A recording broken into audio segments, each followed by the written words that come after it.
बच्चों, अब हमारा एक और टॉपिक है कि विभिन्नता क्या होती है। विभिन्न होना क्या होता है कि कुछ भी डिफरेंस आना, कुछ चेंज आना, ठीक है, उसको क्या कहते हैं, विभिन्नता। तो एक ही स्पीशीज़ में प्राणियों के लक्षणों के बीच अंतर को विभिन्नता कहते हैं। जैसे हम सारे अलग अलग हाइट के, अलग अलग कलर के, अलग अलग, मतलब हमारी बॉडी का स्ट्रक्चर, कोई मोटा होता है, कोई पतला होता है, ठीक है, अलग अलग हमारी आँखों का कलर होता है, अलग अलग हमारी नाक की शेप होती है, ठीक है। तो ये सारी चीज़ें क्या हैं, ये सारी विभिन्नताएं हैं। हम सारे एक ही स्पीशीज़ के प्राणी हैं। जैसे जो कुत्ते हैं वो सारे एक स्पीशीज़ के हैं, बिल्ली हैं वो सारी एक स्पीशीज़ की हैं, चूहे हैं वो सारे एक स्पीशीज़ के हैं। तो उनके अलग अलग जो प्राणी हैं उनमें जो भी विभिन्नताएं होंगी, जो भी अंतर होंगे, उसको क्या कहेंगे, विभिन्नता। अब ये जो विभिन्नताएं हैं ये जनन के दौरान हमारे जो पिता हैं, माता पिता हैं, वो हमें देते हैं, ठीक है। जनन के दौरान जो है आनुवांशिकता होती है ना, हमारे लक्षण आते हैं। तो अगर एकल जीव है, एकल जीव का क्या मतलब है, जिसके अंदर सिर्फ एक कोशिका है, तो इसके अंदर कैसा जनन होगा, अलैंगिक जनन। अलैंगिक जनन का क्या मतलब होता है कि इसमें दो लिंग नहीं है, सिर्फ एक लिंग इन्वॉल्व है, ठीक है। हमारे दो माता पिता नहीं है। जैसे लैंगिक जनन का क्या मतलब होता है, एक जो पुरुष है और जो एक स्त्री है, वो दोनों जब जनन करते हैं और संतति बनाते हैं या फिर संतान बनाते हैं तो उसको कहते हैं लैंगिक जनन, ठीक है। अलैंगिक जनन एकल जीव में होता है जिसमें सिर्फ एक कोशिका है, ये खुद ही होता है सिर्फ, और ये दो जो है अपनी संतान बना देता है, ठीक है, खुद से ही। तो इसको क्या कहते हैं, अलैंगिक जनन।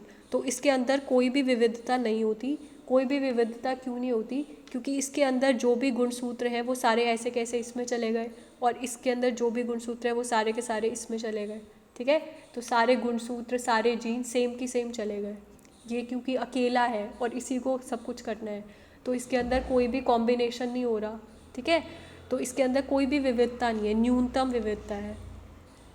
तो इसमें तुम्हें लिखा गया है कि कभी अगर एकल जीव जनन करता है, जैसे कि अलैंगिक जनन में होता है, जैसे जीवाणु जो होते हैं, बैक्टीरिया जो होते हैं, अगर वो विभाजित होते हैं तो दो जीवाणु उत्पन्न होते हैं, ठीक है। एक बैक्टीरिया से दो बैक्टीरिया बनते हैं। ऐसे ही तो हमारा जो जुकाम है वो फैलता है, तो पुनः विभाजित होकर फिर वो चार बनाते हैं। ये फिर दो बनाएंगे, ये फिर दो बनाएंगे, तो चार हो गए ना।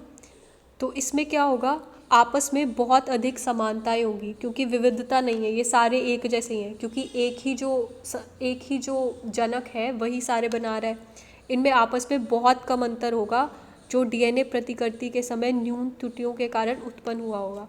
मतलब ये डीएनए तो अपना ऐसा कैसा दे देते हैं, पर वो डीएनए जाने में कुछ दिक्कत हो गई, जैसे डीएनए टूट गया, या फिर कुछ खाने में प्रॉब्लम आ गई, हवा में प्रॉब्लम आ गई, एकदम से आंधी आ गई, एकदम से तुमने दवाई खा ली तो उसमें थोड़ी दिक्कत आ गई, तो उन त्रुटियों के कारण सिर्फ विविधता होती है, वैसे कोई विविधता नहीं होती।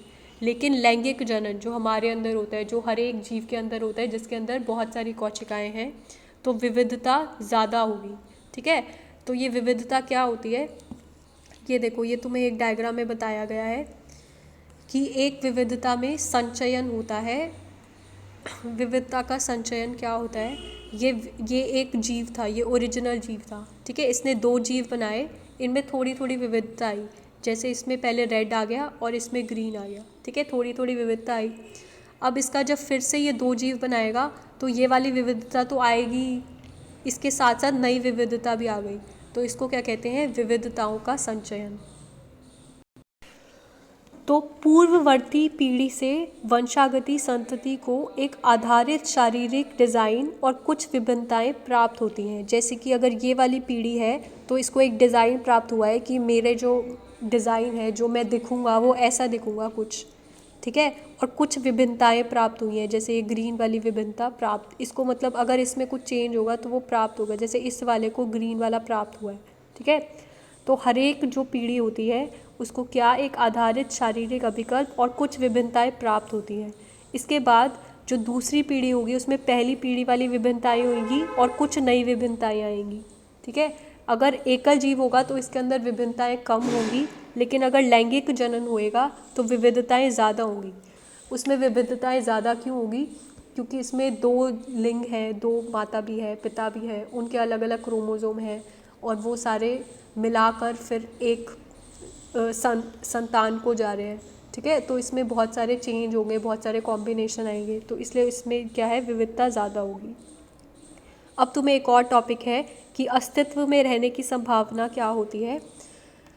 अस्तित्व में रहने की संभावना का क्या मतलब है, जैसे हमें पता है कि पहले डायनासोर थे, कुछ जो जीव पहले ज़माने में होते थे वो अब नहीं है, और कुछ नए नए जीव आ रहे हैं, नए नए पक्षी आ रहे हैं जो पहले नहीं थे।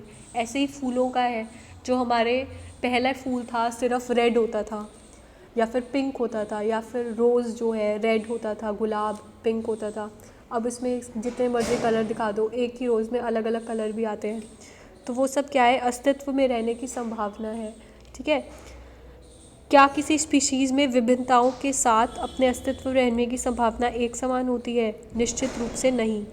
अगर विभिन्नताएं अलग अलग होंगी, जैसे अगर एक ग्रीन कलर का इंसेक्ट है, ठीक है, ग्रीन कलर का कीड़ा है, वो जो ग्रीन कलर का कीड़ा है वो आराम से घास में चल रहा है, उसको जो भी पक्षी खाते हैं या फिर सांप खाते हैं वो उसको देख नहीं पा रहे हैं, क्योंकि वो ग्रीन कलर का है और घास में चल रहा है।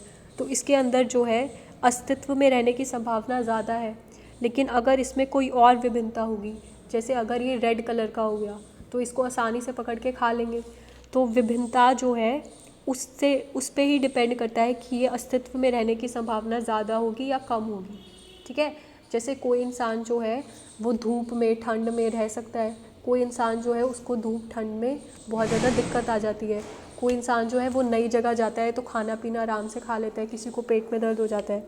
तो ये सब क्या है, ये हमारी विभिन्नताएं हैं, और इसी से हमें फ़र्क पड़ता है, इसी से पता चलता है कि हम अस्तित्व में रहने की संभावना ज़्यादा है या कम है।